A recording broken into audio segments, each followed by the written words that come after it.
What's up, people? Welcome to this episode of the By the Hood podcast or webcast because I don't know how you're consuming this content. I'm your host as always. My name is Jimmy, and as we start off every show is with gratitude. Shout out to all of our supporters all across the internets, man. Everything's going amazing, man. I'm my partner in crime. He's here. Core, what's up, good brother? What's really good, Jim, man? Every day above ground's a good day, so let's go get it. Yeah, man. I see you, man. It's hoodie season, man. It's hoodie season. I mean, my shadowy super quarter look, man. Shout out to all the youth that's past weekend, by the way. I want to shout them out from Inspiring Minds. It was an amazing conference. Got a chance to build with them. And what we're going to talk about today in today's episode is something I had a conversation with them about, but just a little bit of data I have to kind of like back up with the talking points will be. We're going to talk about brands, right? And this should be an interesting conversation considering where the market is right now, what's going on in the tech sector, the Magnificent Seven doing what they're doing. For those that are watching for the first time, we talk about Black wealth and personal finance, give our spin on things in the news, and just have a good time building with our folks, man. You know, shout out to all the private members of the MDC strategy group, man. You know, we be kicking it in there, man. You know, talking about all kinds of craziness. And you ain't got a lot of kick it. You definitely don't have to lie to kick it. You don't got a lot to kick it, man. Also, shout out to everybody who supports our Friday Live. We have fun every Friday, 7 p.m. Eastern. Jump on, kick it with our folks. We give away Bitcoin. And, you know, that's a dope live show. Mondays, Stack Sats or Die Trying, our Bitcoin only show drops. And, you know, then we got this, our flagship show. Every Wednesday, this drops. Little piece of content in between there. But thank you for everybody who supports everything we got going on. Don't forget, By the Hood Camp is coming up this summer. So just stay on the lookout for all that, man. This will be our 10th camp, the number 10. This is amazing, man. You know, all work done from the muscle, you know, in the community, and very, very proud of that. But with that being said, let's get into our main topic. Let's get into the festivities this evening and talk about some brands. And by the way, I got this from, you know, what is this? Visual Capitalist is the website that I got this from. And they do visualizations of a lot of different things going on in finance. But I found this to be interesting. It's the top 100 most valuable brands in 2024. So, Cora, you probably know what the number one answer is without me even showing it. What do you think number one is? Apple. And by the way, they break down how a brand is how its value is determined. They look at the revenues from the brand. They look at the brand strength, right? So the brand revenues, for one, includes brand royalties. The brand strength, which includes investment, equity, and brand performance, and that gives it a brand value. And they broke down every company to figure out what are the 100 most valuable companies. And this is in multiple countries, by the way. Just some other data to give you. The top brands in the U.S. are worth a combined $3.2 trillion in value, followed by China, which is at $829.9 billion. And China is followed by Germany, $347.1 billion. So the U.S. has the brands with the most value. And Corey, you are absolutely correct. The number one most valuable company, or brand, I should say, not company, brand, is Apple's brand, worth $516.6 billion. And number two is Microsoft. Number three is Google, right? Number four is Amazon. And here's a whole list out here. I'm going to go down to the list at the bottom. Apple, Microsoft, Google, Amazon, not shocking, right? Number five is actually Samsung, a South Korea company. They're the first non-U.S. company in terms of value, worth about $99.4 billion. What's crazy is that didn't shock me. I thought Samsung was going to be number two. Okay, under Apple, yeah. I mean, Apple's value is crazy, man. Apple has only because I know how valuable phones are around the world. Yeah. Like in America, we devalue phones because we devalue everything. But that's the interesting thing about Apple, right? And here's the one thing I want to say. So Corey and I have taught in classrooms all over the place, whether that is behind the walls, in prisons, whether that is in the like elementary school classrooms, whether that's at the collegiate level. And we always do this thing where we talk about brands. And that's why I said, you know, I brought this up after this past Saturday. We talked about brands with the Inspiring Minds high school students. And the one interesting thing that has always shown in the data, and we have them fill out a form about their favorite brands in different asset classes. So we asked them about their favorite smartphone, their favorite sneakers, favorite video games, favorite restaurants, things like that. Since we've been doing this a decade now, Apple, is always the strongest brand. Like, so we can look at these numbers here, but we've seen this play out like physically, Core. Yeah. The other crazy part is two companies that are always at the top, and the other one is not even in the top. I see 18 thus far. It hasn't even made it, which is Nike. Yeah. And maybe that's because we be in the hood doing this work. Yeah, so we talking to American black children. So Nike has a different place with them than it does in the world. But those are the two brands that constantly for a decade have been 1 and 2 in terms of their value to the youth. Here's what's interesting, right? This past week, as I was talking to the Inspiring Mind kids, and we were going through this exercise, Apple was number 1, as it always is. But when it came to the Nike conversation, I would say about out of all the kids there, all of them with the exception, and it was about 35, 40 kids in the room, all of them with the exception of one said Nike.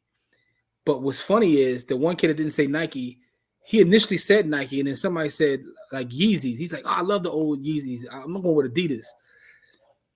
Funny thing about that is a couple years ago when Kanye first released the Yeezys, and we did that, Adidas like was on their top. Yep. And it made me realize that, like brand ambassadors mean something. Yeah, especially in our neighborhoods, so globally speaking, I don't know how much Kanye meant to the brand. Maybe somebody that watches or listens can answer that. Like when Kanye was with Adidas, what did it do for them globally? I can't answer that.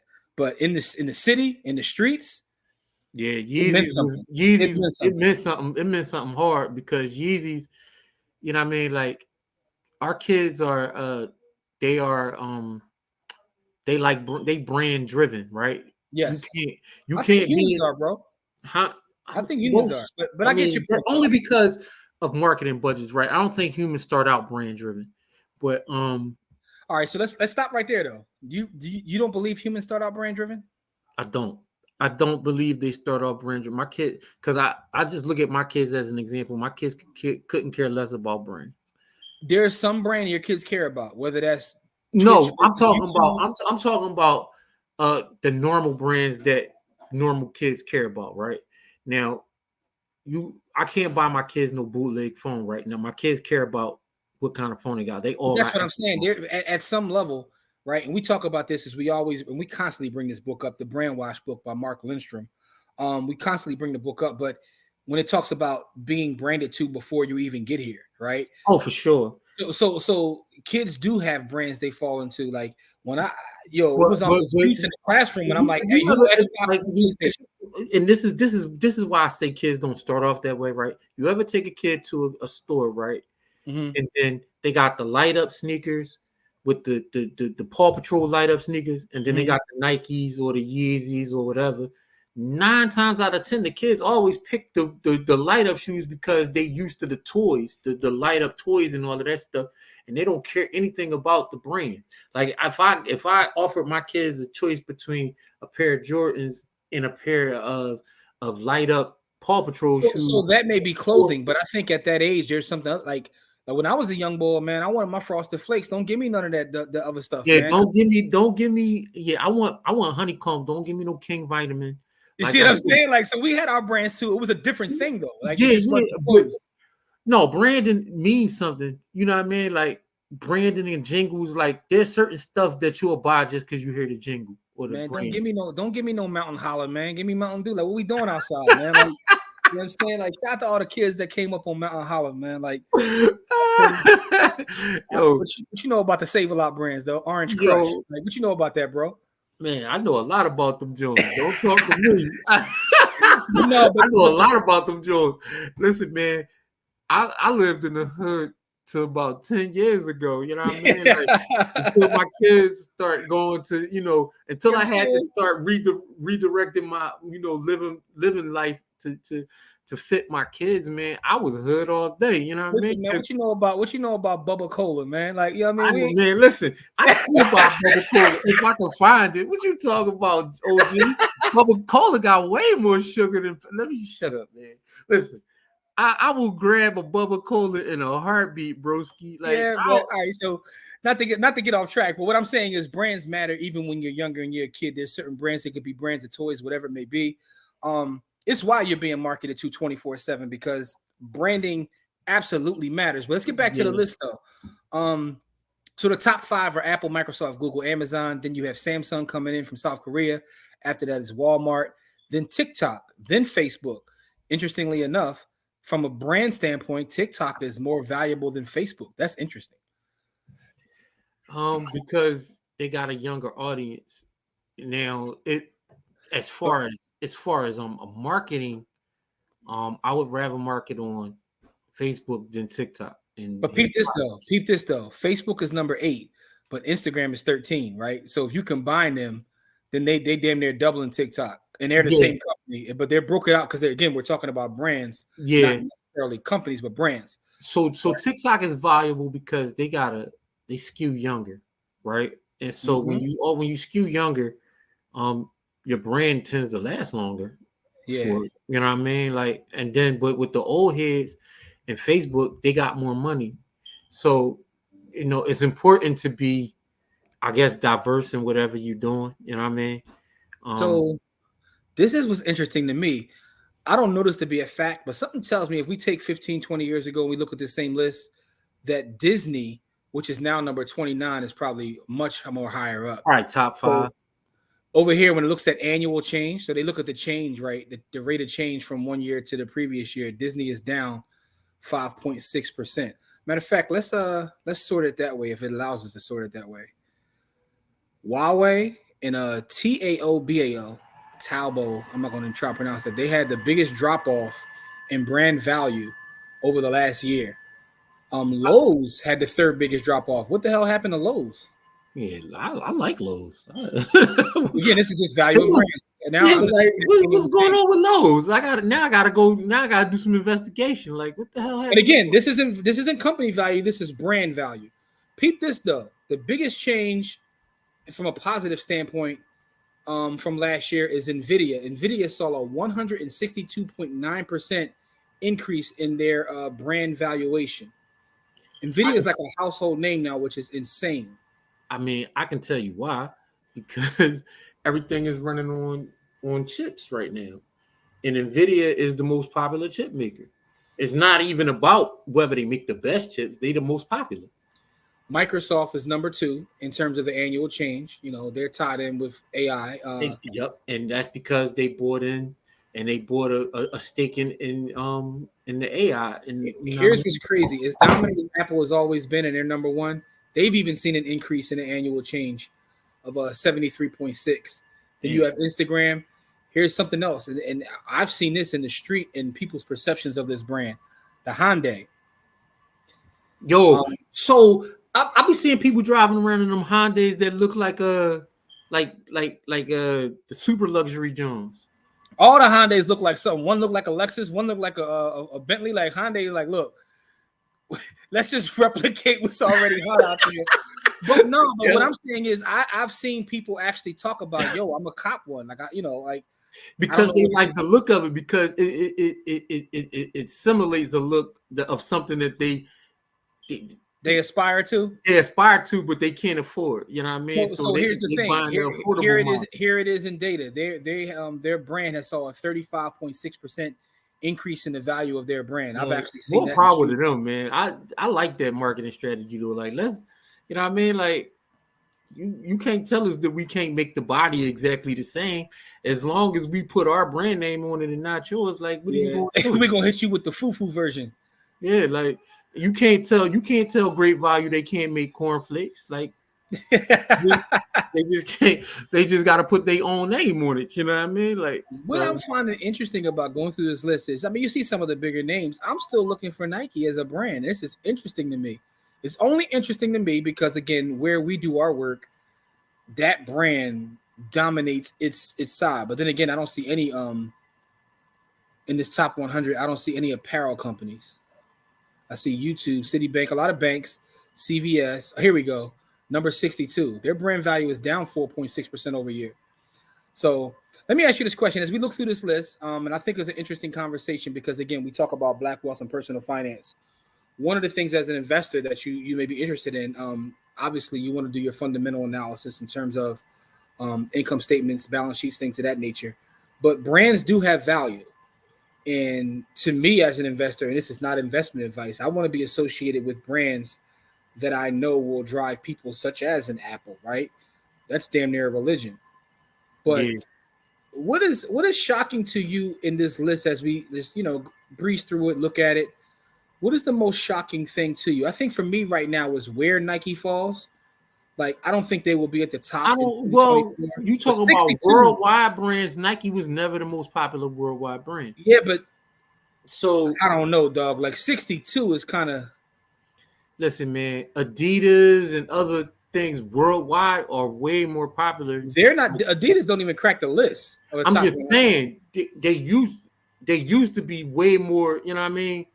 Like clothing brands, there's so many of them. Like I know 12 people that make their own clothes. You know what I mean? Like I know 15 people that make their own stuff. So literally, either I'm wearing Nikes or I'm wearing somebody I know. You know what I mean? Like I don't really wear no other stuff. You know what I mean? Like Yeah. I know clothing designers and we got our own merch. So 90 times out of 100, I'm either in a Nike hoodie because I'm not throwing away all my old clothes just because, and or I'm in somebody I know. You know what I mean? Like I'm in a brand of somebody I know. So Right. so this I can see why clothing brands go through cycles. Yeah, yeah. But Nike, again, this is I'm from the US, so Nike's a dominant apparel company. That to me was the most shocking on this list. Yeah. Now, Go ahead, I'm listening. I was gonna just read this out, and then I still want you to answer that question when we look at the list.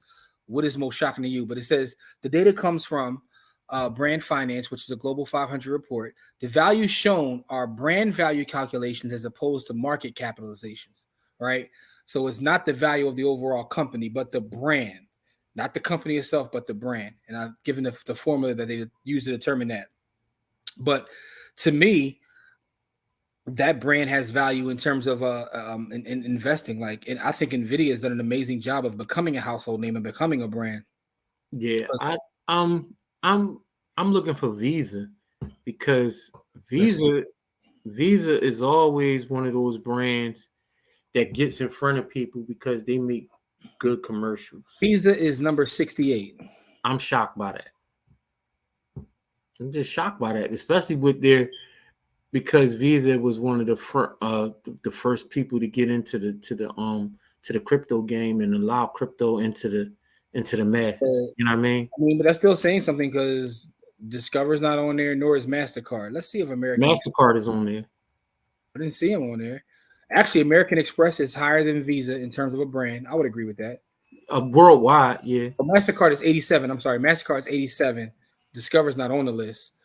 So MasterCard ranks lower than Visa, but American Express ranks higher than both. I mean, around the world, American Express got airport Jones, like, so they got a whole different kind of branding. Like, well, think about this though. If you tell someone you have an American Express, even to this day, there's still like a certain level of sophistication. Because they don't get a card, they don't just get a card to anybody.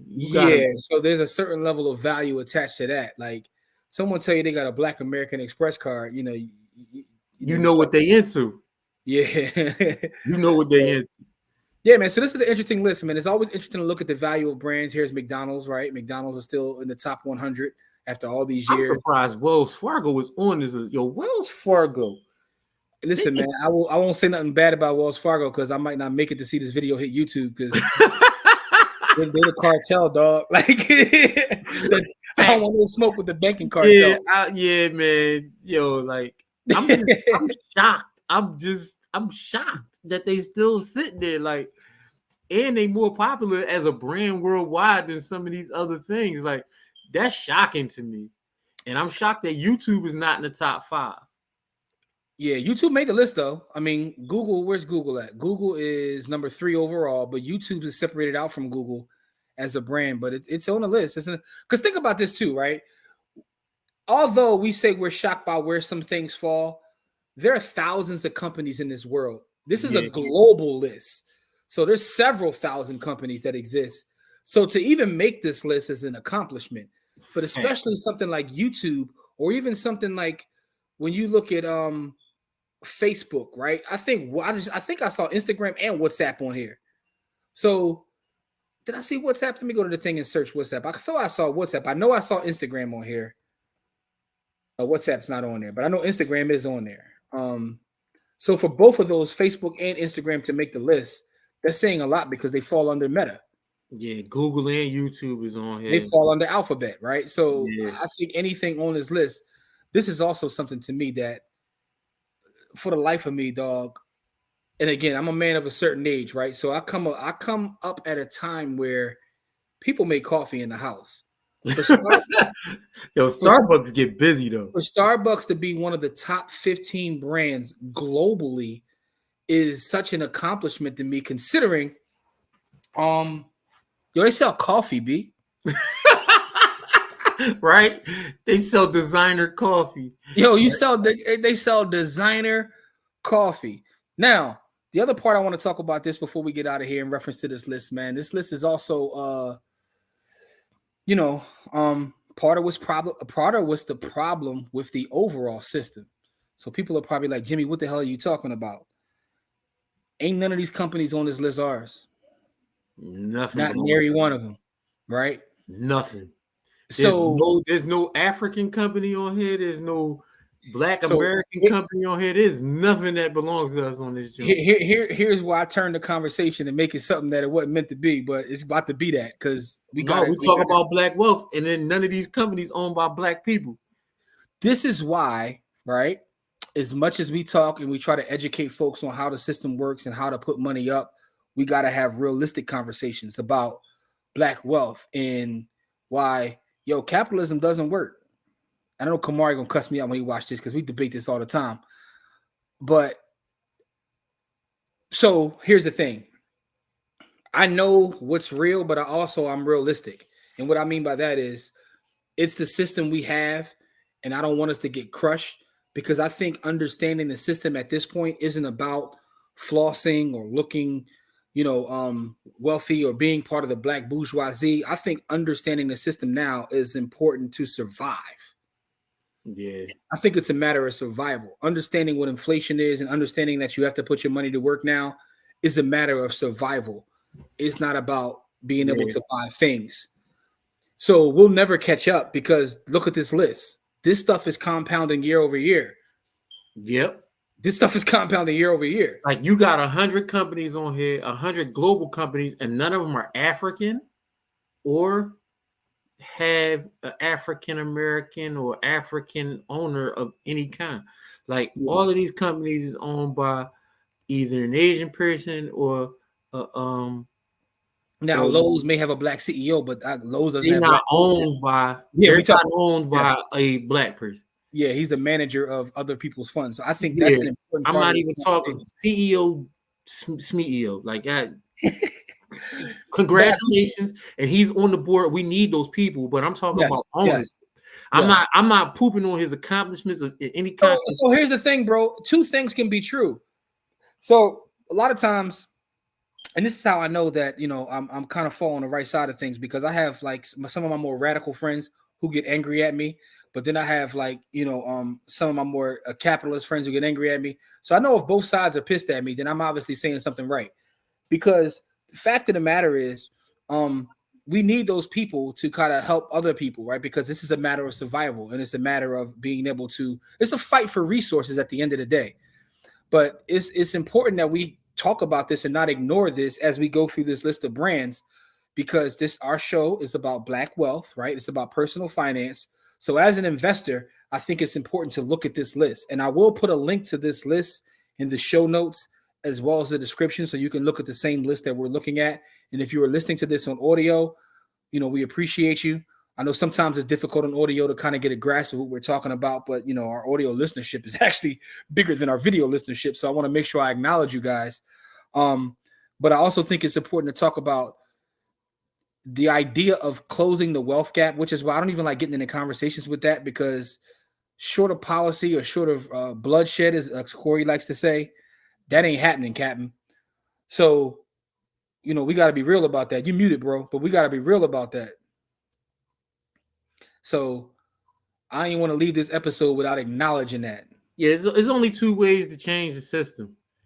One way is through policy, and the other way is through brute force. And if you ain't willing to, you know what I mean? If you ain't willing to strong arm it, then you got to get in a position where we control some of the means of production. And the only way to control that is through policy. You can't control that. Like Jim said, we got a 450-year deficit of compounded, you know what I mean? Yeah, like, yeah, we're not gonna make that up by doing good budgets and investing every 2 weeks. That's not that ain't how you make up that deficit. That'll work for some of us. Like, that'll put some of us in a better position. But I'm talking about as a mass of people. Yeah, in the mass of people, you know what I mean? We not like I said. And again, we've been here for a minute, so we'll end soon. But I do want to say this one thing, because I think I realize why a lot of us fall into the boat of not understanding what true wealth is. Because I've gotten into debate with some of my capitalist friends who are millionaires, right? They might be worth 1, 2, 3, sometimes even $5 million, and they're doing well in life. And these are black folks I'm speaking of. But they don't even understand. Not shouldn't say they don't understand, because they have done well within the system. Sometimes they lose sight of how much other folks are doing, but also what real wealth is, right? Because real wealth isn't tied up into things. There are people like, so we talk about, if I make it to be worth $5 million, right? I've done pretty well. You've done great in your life. For some people, that's a rounding error. Yeah. And the fact that there's a rounding error for some people really has nothing to do with their efforts, talents, or skills. It has everything to do with they were part of the lucky sperm club, for lack of a better word. You know what I'm saying? You're muted, bro, but they're part of the lucky sperm club. And that's really what it boils down to. You muted, Core. I'm sorry, that's funny, but that's the realest, the lucky sperm club. But yeah. I guess I wouldn't say I feel lucky to be part of it, I know I feel blessed. Like I think that is a superpower in being who we are. I agree with that. Yeah. But I just also think that two things can be true, right? We still can be pushing people forward, but there's nothing wrong with acknowledging what exists, right? So I just wanted to bring that part up. I'm not trying to bring the the levels of the show down, but as I read this, I think about that, right? Because just being completely transparent, I'm always at constant conflict with sometimes going as hard as I am to teach people about a system that I know is screwing us over overall, but I also understand that it's a matter of survival. Yeah, it's a matter of survival. People I'm a conflicted human, bro. I'm a conflicted human. I walk the earth conflicted, but that's why what I want to do is I want to be able to tell people how to survive in the system, but also let them know that the system is wicked. So I don't know what that makes me in this whole journey of life, but that's how I feel. I think that's the proper thing to do. That's where I'm at now on my journey. But you got to tell people the realest. Like, if you don't tell people what's real, then people out here, like you said, some people don't understand that this is a system, right? Mm-hmm. And so systemically and systematically, we've been oppressed, discriminated against, and that contributes to where we are and where we're going. You know what I mean? Like, and so we got to look at the not what's just in front of us, but what's the 20,000 foot view of it. And the reason why we're here is because of where we were. Like, people like to conveniently forget history and say those things aren't happening now, but everything that's happening now is a result of things that happened before. And so you can't just ignore the history of anything. That's why I think history is important. I also think that reading is like so important. Man, because even one of the great things about what we're doing with this whole By the Hood project, and in terms of the media side of just recording what it is we do, is I get to see over time how my thoughts and opinions change because it's based on getting new information. The more I read, study, live life, spend time with people outside of my bubble, see how the world actually operates. I kind of changed politically. I changed even strategies I use from a finance standpoint. I go back sometimes and watch some of our shows and see my thoughts on like even specific products. And I'm going through a journey myself. So some people will say, man, you're hypocritical. You once said this and now you say this, but I'm going through my own. I feel like that makes you smart. People I'm going through my own journey. I'm just happy to share it with you guys as you know, for those that do support us and listen. I share, things I learned in my entire journey. So I just thought that in this episode, I'd be remiss if I didn't bring those kind of thoughts up. Because that did cross my mind when I read this list. The idea that sparked this conversation was talking to the kids about brands and also seeing how brands affect them. And in the room, I had a bunch of kids and a bunch of adults. And I asked each person, what's a brand that you would never use another brand of? Most of the kids, it was iPhone. I'm not using nothing but an iPhone. Funniest thing is the adults in the room, may have been like 10 adults. 9 of them, the brand that they talked about was like soaps. People have their favorite soap and won't use something else. No, that's real stuff though, man. Anything that gets you clean and it makes you feel good, you're really not trying to like even you're talking about different types of soaps too. So for some of the adults, it was Dove. For some of them, it was Dawn. They're talking about what they use to wash their dishes. Like, I just found that to be interesting. 90% of the adults, it was a soap. For the kids, I would say about 90% of them, it was technology. It was an iPhone of everything else. Then, a couple Nikes here. And it's always iPhone or Nike. Yeah. For me, the one brand I won't, and I've said this on several different things, is I'm using Degrees deodorant. I will never use another deodorant. I'm never, ever using another deodorant. I buy it in bulk, so I never run out, dog. Like, that's my thing. But so brands matter. People love brands. And people will always love brands because psychology is always at play.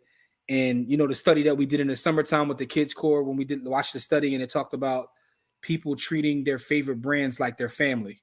Oh, man. Yeah, and that was a real people willing to like literally fight you over branding. Yeah. So brands do have value. They're important. And to bring it all home, as an investor, when you're looking to build a portfolio, you may want to see what the brand value of that company is, because that can give you a lot of indication on how the company is being run and the value of said company. That's the one thing I want to put. The second thing is just think about, our community. And when you look at this list, how does it make you feel about true Black wealth? Those are the two things I want to leave you with. Give us some feedback. Here's the question that I'm going to ask everybody to answer in the comment section. What is your number one favorite brand? That it could be anything. It could be your favorite sneaker. It could be your favorite restaurant. It could be your favorite adult actress. But the one brand, that you are not willing to look at another brand. I would like to get an answer to that question. You know what I mean? It could be your favorite OnlyFans link, whatever it may be. It could be anything. It could be your favorite. What you just won't give up? You just won't give it up. It could be a beverage. It could be an adult beverage, right? It could be anything. I told you my mom is I know my uncles. I got a couple uncles that have been drinking Old English since I was like 5 years old. Like, damn, dog, like you still drink Old English? Like they still make them? Like, so for me, it's Degree deodorant. What's your answer, Core? Before I ask everybody else, what's your answer? My Nike hoodies, man. I can't. I'm not giving up my Nike hoodies, man. Huh? You got one on now? Okay. All right. This quick check. And I'm repping us. You know what I'm saying? About it. Yeah, anyway, I'm just saying, like, I got like 40 Nike hoodies and all of these. Listen, that's your thing. If that's your thing, that's your thing, man. All right. So everybody watching, what's the one brand that you're not willing to use another brand on? Everybody has one. I don't care who you are. Yeah. The only other hoodie you would catch me in is a plain joint with no writing or a bottom hood joint. Like that's my hoodie selection. You know what I mean? Yeah. All right, y'all, man. So with that being said, man, we have appreciate all the support as always. Another great conversation, man. And for those that were listening, like, damn, Jim, you took this a whole different place at the end. We got to talk about that, but we can't ignore that. We can't look at that list. We will talk about Black wealth. We got to talk about the fact that we don't own any of that. Think about this, right? It says that in the United States, right? It says these are worth a combined $3.2 trillion, right? So, I don't want to say nothing because I don't want to send shots at like a lot of our entrepreneurial folks, but like, our soul food spots and all that ain't worth 3.2, like 3.2. And again, it's not even our fault, right? It's policy, it's history. And, you know, I'm in the process right now of, I didn't finish it yet, but I'm watching Napoleon on Apple TV Plus, right? Yo. And it's like we like to have these conversations about like people building these brands from the ground. Like, yo, folks was just out here ravaging and taking things all across multiple continents back in the day. Listen, man, But that is the foundation. I say my answer That's when the I foundation. say there's two ways to get anything: through policy or through force. There's no other two. Like the history of the world will tell you, there's only two ways to get anything: the control of anything. And if you really want to dig deep into it, or through force, like it ain't no other way to get it. If you really want to dig deep into it, right, and have a real conversation, some of our bigger brands, you know, they were allowed to become those brands via the government, even such as all of them, not some of them. Do your due diligence on Berkshire and see how many government hookups he got to buy certain things at certain prices, right? Every big company you see is allowed to be big because of the government. We have the FCC not the FCC, the government regulating body for the market. SEC? The SEC. I'm sorry. We have the SEC. If you are not SEC compliant, you do not get to be a publicly traded company. You just I'm talking about things that are even more nefarious than that. You're right. But I'm talking about like I'm just talking about basic baseline. Right? I'm just talking about baseline wealth is created by the government. You can't even get on the big boy stage without the government getting a piece. Listen, man, for all my real estate investors out there, who really owns all the real estate in this country? The government does. Because you got to pay taxes, you don't own it. All right, so now let's talk about this real fast, right? I'm gonna give you one example, and I'm gonna leave it at that because I want to make sure I make next week's show. I want to make sure I'm here Friday. If you look at a company like BlackRock, right? And they're one of the biggest companies in the world, right? And you look at like their founder, like Larry Fink, right? He was the guy that actually created the mortgage-backed security, which caused, you know, a majority of the problems that we had in 2008. And when all the problems that got caused in 2008, who got the contract to come in and fix it? Larry Fink. All right, y'all. So with that being said, man, leave us some feedback. Let us know how you feel about brands. Let us know how you feel about any part of this conversation. We appreciate the support. Pull up on Friday. We're going to give away some Bitcoin. We're going to have some fun. Probably have a lighter conversation. You know what I mean? Maybe we do, you know, something else for Friday, man. But this has been another great conversation, bro. Appreciate you as always. Always, man. You know, any last words for the people? Be good to each other. Don't hurt each other as much as you possibly can. Help each other by not hurting each other. Already, man. Listen, as we always say, it's not about how much money you make, it's about how much you keep. Game elevates. We'll see you guys in our next episode. Peace.